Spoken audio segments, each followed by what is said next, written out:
Welcome to little sister vlogs. ఈరోజు నేనైతే paneer curry ఎలా ప్రిపేర్ చేసుకోవాలో చూపించబోతున్నాను.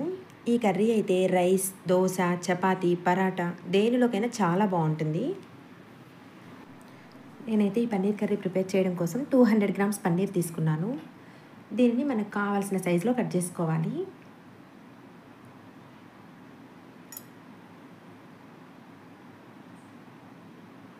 నేనైతే మరీ పెద్దగా కాకుండా మరీ చిన్నగా కాకుండా ఈ విధంగా మీడియం సైజ్ ముక్కలుగా కట్ చేసి తీసుకున్నాను.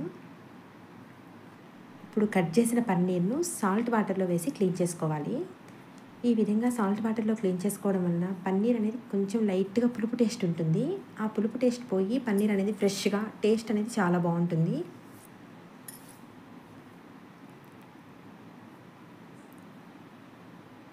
ఈ విధంగా క్లీన్ చేసుకున్న పన్నీర్ను వేరే బౌల్లోకి తీసుకోవాలి.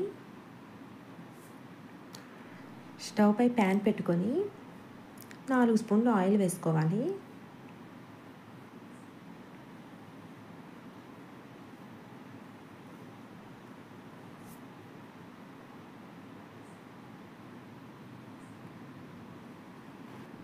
ఆయిల్ హీట్ ఎక్కిన తర్వాత ముందుగా కట్ చేసి పక్కన పెట్టుకున్న పన్నీర్ వేసుకోవాలి.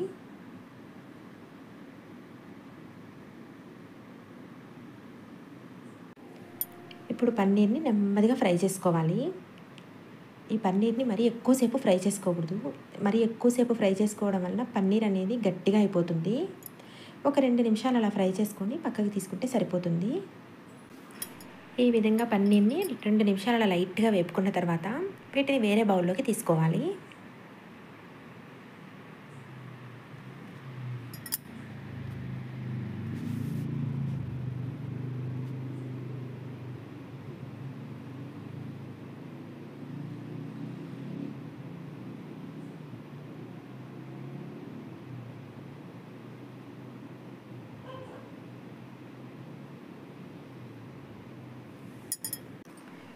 ఇప్పుడు ఇదే ఆయిల్లో 3 మీడియం సైజ్ ఆనియన్స్ని ఈ విధంగా కట్ చేసి వేసుకోవాలి.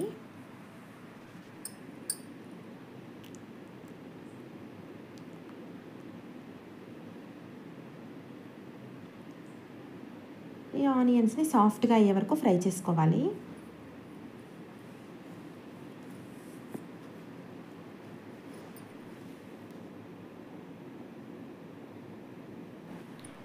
ఆనియన్ అనేది ఈ విధంగా సాఫ్ట్గా ఫ్రై చేసుకున్న తర్వాత సాఫ్ట్గా అయ్యే వరకు మగ్గించుకున్న తర్వాత 4 మీడియం సైజ్ టమాటాలను ఈ విధంగా కట్ చేసి వేసుకోవాలి.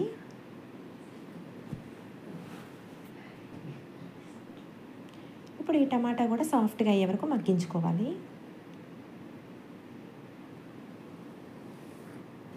ప్యాన్ పై మూత పెట్టుకొని టమాటా అనేది సాఫ్ట్గా అయ్యే వరకు మగ్గించుకోవాలి. మధ్య మధ్యలో ఈ విధంగా మూత తీసుకుంటూ కలిపెడుతూ టమాటా అనేది సాఫ్ట్గా అయ్యే వరకు మగ్గించుకోవాలి.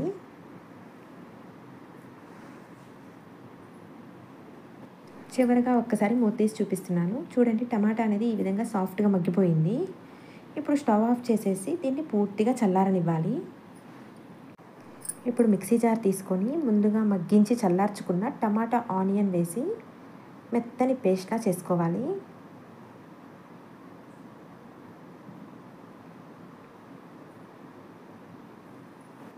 ఈ విధంగా మెత్తని పేస్ట్లా చేసి పక్కన పెట్టుకోవాలి. ఇప్పుడు స్టవ్ పై ప్యాన్ పెట్టుకొని ప్యాన్ హీట్ ఎక్కిన తర్వాత 4 స్పూన్లు ఆయిల్ వేసుకోవాలి.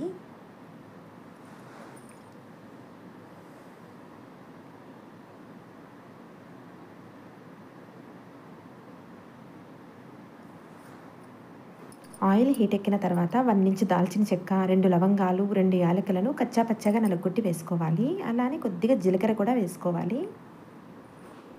అలానే 2 బిర్యానీ ఆకులు కూడా వేసుకోవాలి. ఇప్పుడు వీటన్నింటిని ఒక 2 నిమిషాల పాటు అలా ఫ్రై చేసుకోవాలి. ఈ విధంగా 2 నిమిషాలు ఫ్రై చేసుకున్న తర్వాత మనం ముందుగా ప్రిపేర్ చేసి పక్కన పెట్టుకున్న టమాటా ఆనియన్ పేస్ట్ వేసుకోవాలి. టమాటా ఆనియన్స్ని ఆల్రెడీ ఆయిల్లో ఫ్రై చేసుకున్నాం కదా, అందువల్ల ఇప్పుడు ఎక్కువసేపు ఫ్రై చేయాల్సిన అవసరం లేదు. ఒక 2 నిమిషాల పాటు అలా ఫ్రై చేసుకుంటే సరిపోతుంది. అలానే ఫ్రెష్గా ప్రిపేర్ చేసుకున్న అల్లం వెల్లుల్లి పేస్ట్ కూడా 1 స్పూన్ వేసుకోవాలి. ఈ అల్లం వెల్లుల్లి పేస్ట్ అనేది పచ్చివాసన పోయే వరకు వేపుకోవాలి. ఈ విధంగా ఫ్రెష్గా ప్రిపేర్ చేసుకున్న అల్లం వెల్లుల్లి పేస్ట్ వేసుకోవడం వలన కర్రీ టేస్ట్ అనేది చాలా బాగుంటుంది. ఈ విధంగా చుట్టూ ఆయిల్ వచ్చే వరకు వేపుకున్న తర్వాత ఇప్పుడు దీనిలో ఒక పావు స్పూను పసుపు,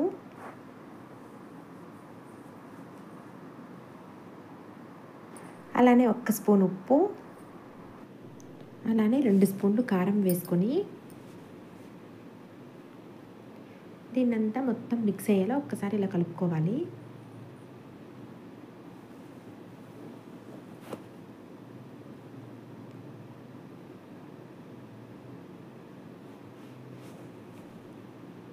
ఇప్పుడు దీనిలో ఒక 1/2 స్పూన్ ధనియాల పొడి, అలానే 1/2 స్పూన్ జీలకర్ర పొడి వేసుకోవాలి. దీన్ని కూడా మొత్తం మిక్స్ అయ్యేలా ఒక్కసారి అలా కలుపుకోవాలి.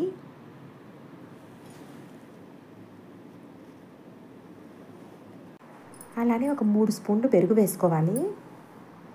ఈ పెరుగును ఆల్రెడీ కొద్దిగా అలా స్పూన్తో మిక్స్ చేసేసి వేసుకోవాలి. ఇలా వేసుకున్న తర్వాత మళ్ళీ మొత్తాన్ని ఒక్కసారి మిక్స్ అయ్యేలా పూర్తిగా మిక్స్ అయ్యేలా కలుపుకోవాలి. పెరుగు అనేది అప్పటికప్పుడు ప్రిపేర్ చేసుకున్న ఫ్రెష్ పెరుగు వేసుకుంటే కర్రీ టేస్ట్ అనేది చాలా బాగుంటుంది.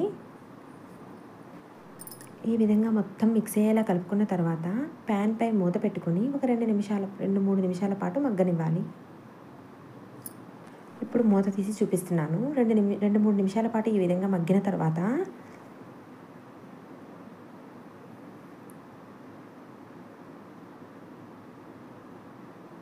మనకి గ్రేవీ అయితే ఎంతవరకు అయితే కావాలో దానికి తగిన విధంగా వాటర్ వేసుకోవాలి. మనకి లూజ్గా గ్రేవీ కావాలి అంటే కొద్దిగా ఎక్కువ వాటర్ పోసుకోవాలి. అవసరం లేదు, మోయిన్గా సరిపోతుంది అంటే వాటర్ కొద్దిగా తక్కువ వేసుకుంటే సరిపోతుంది. ఈ విధంగా మొత్తం మిక్స్ అయ్యేలా ఒక్కసారి కలుపుకున్న తర్వాత మనం ముందుగా ప్రిపేర్ చేసి పక్కన పెట్టుకున్న పన్నీర్ వేసుకోవాలి.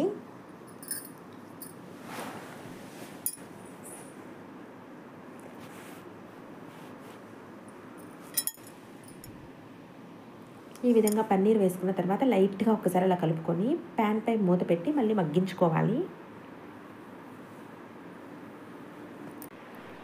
మధ్యలో కర్రీపై మూత తీసి కర్రీలో ఉప్పు కారం అనేది చెక్ చేసుకోవాలి. మనకు కనుక ఉప్పు కారం ఏమైనా తక్కువ అనిపిస్తే ఈ టైంలో వేసుకోవచ్చు. నేనైతే ఈ కర్రీలో ఇంకొక స్పూన్ ఉప్పు, ఇంకొక స్పూన్ కారం వేశాను. 5-10 నిమిషాల తర్వాత కర్రీపై మూత తీసి చూపిస్తున్నాను. చూడండి, కర్రీ అనేది ఈ విధంగా ప్రిపేర్ అయిపోయింది. ఈ కర్రీ అనేది చపాతీ, పరోటా, దోశ, రైస్ దేనిలోకైనా చాలా బాగుంటుంది. మీరు కూడా ఈ విధంగా ఒక్కసారి ట్రై చేయండి. చివరగా ఈ విధంగా సన్నగా కట్ చేసిన కొత్తిమీర కొద్దిగా వేసుకొని లైట్గా అలా కలుపుకొని స్టవ్ ఆఫ్ చేసుకుంటే సరిపోతుంది.